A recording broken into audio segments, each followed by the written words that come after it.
혹시 최근에 건강검진을 받고 나서 콜레스테롤이 높아 관리해야 한다는 말을 들으셨나요? 나이 들수록 다들 콜레스테롤 얘기하는데 콜레스테롤은 왜 위험한 걸까요? 그까짓 것 좀 높으면 안 되냐고요? 그렇게 생각하신 분들은 이번 영상을 꼭 끝까지 시청해주세요. 여러분 아시나요? 한국인의 사망원인 2위는 뇌혈관, 심혈관 질환이며 이 질환의 주범이 바로 콜레스테롤입니다. 여기서 끝이 아닙니다. 콜레스테롤 수치가 높은 사람이 정상인보다 사망률이 무려 26%나 증가합니다. 또한 콜레스테롤이나 중성지방이 지나치게 많은 상태가 지속되는 것을 고지혈증이라고 하는데, 이는 특별한 증상을 드러내지 않고 우리 몸속 깊은 곳에 숨어서 묵묵히 동맥경화를 진행시킵니다. 어느 날 갑자기 심근경색이나 뇌경색이 발생해 사망에 이르고 싶지 않다면 그 전에 이 질환을 관리해야 합니다. 이러한 질환을 막기 위해선 어떻게 해야 할까요? 안녕하세요. 튼튼한 몸과 마음을 위한 튼튼지침서입니다. 콜레스테롤이 높으면 안 좋다는 것은 누구나 다 아는 사실일 텐데요. 사실 이 녀석은 두 얼굴을 가지고 있습니다. 우리가 생명을 유지하기 위해서는 꼭 필요한 물질이기도 하지만 과하면 우리 몸을 공격하는 적군이 됩니다. 콜레스테롤은 우리 몸이 피곤을 이겨낼 수 있도록 도와주며 각종 호르몬을 만들어내는 원료로 사용됩니다. 그래서 이 수치가 지나치게 낮으면 피로감과 무력감에 시달리고 면역력까지 낮아져 다양한 질병에 노출될 수도 있습니다. 반면에 지나치게 높으면 심혈관 질환, 뇌혈관 질환과 더불어 자살이나 우울증 같은 정신질환에도 영향을 미친다고 합니다. 즉 너무 많아도 문제고 적어도 문제인 셈이지요. 그렇다면 우리는 콜레스테롤을 어떻게 관리해야 할까요? 정답은 우리 식습관에 있습니다. 대부분 잘못된 식습관에서 발생하기 때문이죠. 콜레스테롤도 줄이고 혈관 건강까지 지키는 식사 수칙은 매우 간단합니다. 이 간단한 걸 몰라서 혹은 못해서 우리가 콜레스테롤에 당할 수는 없겠죠? 그렇다면 콜레스테롤도 줄이고 혈관 건강도 지키는 식사 수칙 같이 한번 알아볼까요? 첫 번째, 식이섬유를 충분히 섭취하여 콜레스테롤을 배출합니다. 식이섬유는 콜레스테롤 수치를 낮추는 작용을 합니다. 식이섬유가 풍부한 식품은 충분히 먹어도 우리 몸에 유익하니 듬뿍 먹고 콜레스테롤과 중성지방을 줄여주고 동맥경화를 예방해줍니다. 또한 식사 시에 식이섬유가 많은 음식부터 먼저 먹고 콜레스테롤이 많은 음식을 나중에 먹게 되면 식이섬유의 작용에 의해 나중에 먹는 음식들의 흡수를 줄일 수 있습니다. 식이섬유 하루 섭취량과 많은 식품은 뭐가 있을까요? 세계보건기구 WHO에서는 하루 27에서 40g의 식이섬유 섭취를 권장하고 있습니다. 식이섬유가 많은 대표적인 식품군으로 채소가 있습니다. 그 중에서도 브로콜리나 콜리플라워는 먹기도 쉽고 함유량도 많습니다. 한 송이에 무려 15g의 식이섬유가 들어있는데요. 식사 시에 한두 송이 데쳐서 먹거나 샐러드와 곁들여 먹는다면 하루 섭취량의 절반은 채우는 셈이죠. 버섯도 식이섬유의 보고입니다. 그 중에서도 새송이버섯은 특히 더 많다고 합니다. 버섯도 먹기 쉽고 다양한 조리법이 있으니 매일 우리 식탁에 올려주세요. 맛도 없고 초록색 채소는 싫으시다고요? 걱정 마세요. 콩에도 심이석유가 풍부합니다. 그 중에는 병아리 콩이 최고의 함유량을 자랑합니다. 물에 불린 병아리 콩을 밥에 넣거나 한 주먹씩 볶아서 섭취하시면 변비에도 탁월하고 장 건강에도 좋습니다. 이외에도 강낭콩이나 팥, 대두 등 콩류에는 식이섬유가 많으니 꼭 다양한 조리법으로 즐겨 드셔보세요. 콩은 더 싫으신가요? 이건 싫어하기 힘들걸요? 바로 해조류입니다. 마지막으로 해조류에도 많은 수용성 식이섬유가 들어있습니다. 톳이나 미역, 다시마 같은 재료를 이용해 우리 밥상에 올려보세요. 식이섬유 섭취량을 팍팍 늘릴 수 있습니다. 해조류 싫으시다고요? 그렇다면 적어도 과일 드실 때 껍질채로 드세요. 또 귤 드실 때 안에 하얀 부분이나 고구마 껍질, 고구마 양 끝부분 뜯어서 버리시는 분들 많죠? 거기에 생각보다 많은 섬유질이 들어있답니다. 꼭꼭 씹어서 같이 섭취해보세요. 처음은 싫고 어려워도 습관을 들여보세요. 그렇다면 분명 콜레스테롤 섭취를 줄이는 데 도움이 됩니다. 두 번째, 트랜스지방과 포화지방 멀리하기. 달달하고 고소하고 짭짤하고 단짠의 조합을 싫어하는 사람 있나요? 그런데 그 맛은 트랜스지방의 대표적인 맛입니다. 마가린이나 도넛, 치킨처럼 튀긴 음식 같은 것들이죠. 이러한 중독성 있는 맛 때문에 몸 안으로 들어가면 배출이 쉽게 되지 않고 심지어 혈관 속에 남게 됩니다. 정상적인 지방이라면 간으로 들어가 대사, 분해가 되어야 하지만 트랜스지방은 분해되지 않고 혈관 벽에 쌓이게 됩니다. 과잉 섭취 시에 세포막을 딱딱하게 만들고 면역 반응을 유발해서 혈관에 염증을 일으키고 혈관을 노화시킵니다. 이런 상태에서 세포 찌꺼기, 혈전 칼슘 등이 쌓이면 동맥혈관이 단단해지고 탄력이 떨어지는 동맥경화 현상이 나타나기도 합니다. 포화지방은 동물성 지방으로 육고기나 유제품, 가공기름을 많이 사용한 라면, 과자, 튀김류에 많이 들어있고, 역시 과잉 섭취할 시에 트랜스지방처럼 혈관벽에 축적돼 혈관을 막고 혈액 응고를 촉진합니다. 그로 인해 동맥경화와 고혈압, 당뇨 등 각종 성인병과 심혈관 질환 발병률을 높입니다. 아니 그럼 뭐 먹고 사냐고요? 절대 먹지 말라는 얘기가 아닙니다. 하루아침에 이 맛있는 것들을 끊어내기란 어렵죠.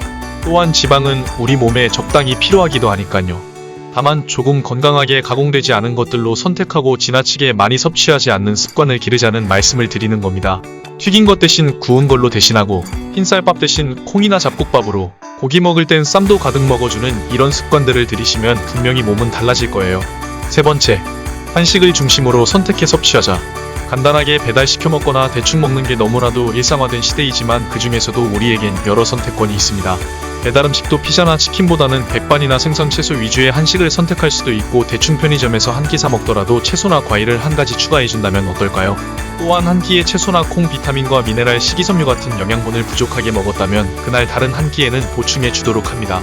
한식은 세계적으로도 건강한 밥상이라는 인식이 있는 이유는 다양한 채소 섭취와 튀기거나 기름을 사용하는 조리법이 상대적으로 적기 때문인데요. 채소의 영양분을 골고루 섭취하기 쉽고 더불어 식이섬유까지 얻을 수 있으니 한식 위주로 식단을 꾸리세요. 그렇다고 한식은 괜찮다는 마음에 밥을 백미로 고봉밥 드시는 분들은 없겠죠? 계속 강조하는 한쪽으로 치우친 영양 섭취와 과잉 섭취는 주의해주세요. 네 번째, 생선과 콩의 대두 단백질을 섭취하자. 지방이 많은 육류나 버터, 유제품에는 포화지방산이 많이 들어있는데요. 이는 과다 섭취하면 체내의 콜레스테롤이나 중성지방의 수치가 올라가게 됩니다. 반면에 생선의 지방은 불포화지방산으로 우리가 잘 알고 있는 오메가3입니다. 오메가3는 우리 몸에 꼭 필요하지만 체내에서 합성이 불가해 꼭 음식물을 통해 흡수해야 합니다. 불포화지방산은 혈액의 응고와 관계가 깊어 혈액의 점도를 낮추어 잘 굳지 않게 해주며 고지혈증과 항혈전 작용을 합니다. 혈액 속의 콜레스테롤이나 중성지방을 감소시키고 혈액을 맑게 하는 작용도 합니다. 따라서 어떤 지방산을 섭취하는지에 대해서도 신경을 써야 합니다. 또한 콩류에는 대두 단백질이 함유되어 있는데요. 이는 안 좋은 콜레스테롤 산화를 억제하여 혈관벽에 쌓이는 콜레스테롤을 제거하고 질 좋은 콜레스테롤을 증가시킵니다. 그러니 오늘 저녁은 맛있는 콩밥과 생선구이 추천드립니다. 다섯 번째, 채소와 과일을 섭취하자. 너무나도 당연한 얘기지만 채소가 많은 식단과 적당한 과일 섭취는 늘 옳습니다. 이런 식품은 콜레스테롤 증가에 기여하지 않고 많은 식이섬유는 콜레스테롤 배출에 유익하기 때문인데요. 이뿐만 아니라 채소나 과일에 들어있는 항산화물질과 펙틴 등은 체내의 콜레스테롤을 낮춰주거나 흡수되지 않도록 도와주는 역할을 하는 성분으로 가득하답니다. 미국 심장학회에서 발표한 고밀도 콜레스테롤을 높여주는 식품 10가지를 발표했는데 그중 1위는 표고버섯이랍니다. 그 외에도 호두, 블루베리, 마늘, 아보카도, 사과, 푸른잎 채소 같은 다양한 채소와 과일이 콜레스테롤을 낮추고 수치를 줄여주는 데 도움이 된다고 합니다. 생각보다 익숙하고 쉽게 접하는 식품이죠. 단순하지만 몸에 안 좋은 거 먹으면 몸이 안 좋아지고 몸에 좋은 거 먹으면 몸은 좋아집니다. 여섯 번째, 내가 오늘 어떤 영양분을 섭취했는지 살펴보기. 갑자기 늘 즐겨 먹던 음식들을 금지하게 되면 되려 더 먹고 싶어지거나 참았다가 한꺼번에 몰아먹었던 경험 있으신가요? 절대로 먹으면 안 되는 음식은 없습니다. 한 가지만 많이 먹지만 않는다면요. 우리 몸에 적당한 지방과 탄수화물, 당분 모두 필요한 영양소입니다. 우리가 주의해야 하는 건 과잉 섭취입니다.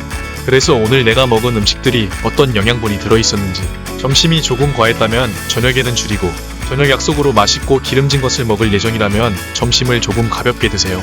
그렇게 하기 위해선 오늘 내가 어떤 것을 먹었는지 아는 것이 중요하겠죠? 이런 것들을 체크하고 적정 비율로 섭취한다면 큰 문제가 생기는 것을 예방할 수 있습니다. 일곱 번째, 금지보다는 절제하여 섭취하기. 폭식하지 않기. 콜레스테롤은 우리 신체에 반드시 필요하기도 합니다. 많아도 문제지만 적어도 문제가 됩니다. 따라서 적당한 양을 섭취하는 것이 콜레스테롤 수치의 핵심 포인트입니다.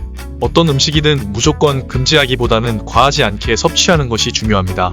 또한 갑자기 폭식하는 것도 조심해야 합니다. 폭식이 무서운 이유는 혈당이 급격히 오르고 혈당을 낮추기 위해 인슐린이 다량 분비되면 혈액 속의 당이 한꺼번에 세포에 흡수됩니다. 결과적으로는 콜레스테롤 수치가 상승하게 되는데요. 규칙적인 시간에 적당량 먹는 것도 과식과 폭식을 피하고 체내 과도한 영양분이 쌓이는 것을 예방할 수 있습니다. 오늘은 콜레스테롤과 나아가 혈관 건강도 지킬 수 있는 식사 수칙에 대해서 알아보았는데요. 세상에 맛있는 것은 왜 이렇게 많을까요? 그리고 슬프게도 이런 것들은 왜 죄다 살찌고 몸에 안 좋은 것 투성일까요?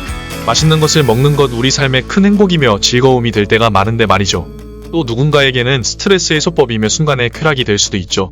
무조건 끊고 스트레스 받지 말고 가끔 조금씩 먹되 지나치게 먹지 않고 그만큼 몸에 좋은 것들도 채워주고 나를 위해 직접 조리도 해서 먹고 어떤 것을 먹었는지도 살펴보면서 조금씩 식습관을 바꿔 즐겁고 건강하게 살자는 게 요점입니다.